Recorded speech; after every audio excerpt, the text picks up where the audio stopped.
Middle East, and President Biden today spoke with Israeli Prime Minister Benjamin Netanyahu. The White House called their conversation direct and productive. However, one of the big questions that remains is how will Israel respond to the Iranian missile attack and when?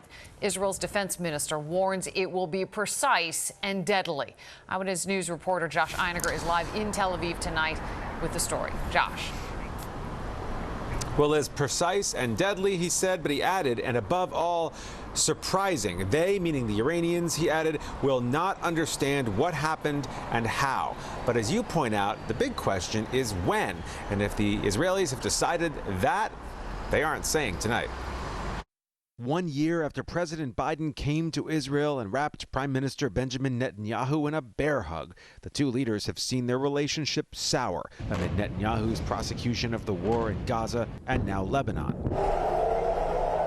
But 8 days after nearly 200 Iranian missiles filled the Israeli skies, Netanyahu and Biden today spoke on the phone to discuss Israel's plans to retaliate. The U.S. and the Israeli government have had discussion since last week, certainly since after the Iran attack. And so those discussions continued with the president and the prime minister. The White House has been trying to convince Netanyahu to choose conventional military targets and not Iran's oil industry or nuclear program, Iran threatening yet another escalation. Naturally, there are other targets that we could hit, and we have the capability to do so.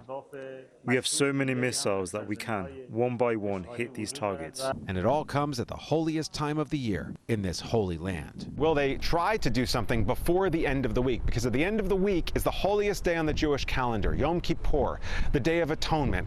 And at this time, there is so much uncertainty about what's to come. As serious as a direct confrontation with Iran surely will be, it's also just one of many fronts on which Israel is fighting. It's been pummeling Hezbollah in southern Lebanon, even as the terror group continues firing rockets at Israel. Today in the north, a rocket killed a couple as they walked their dog.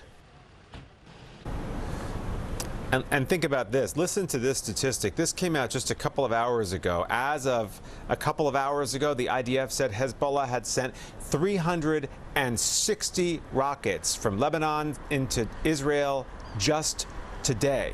So the pounding of Hezbollah strongholds in Lebanon will not stop anytime soon.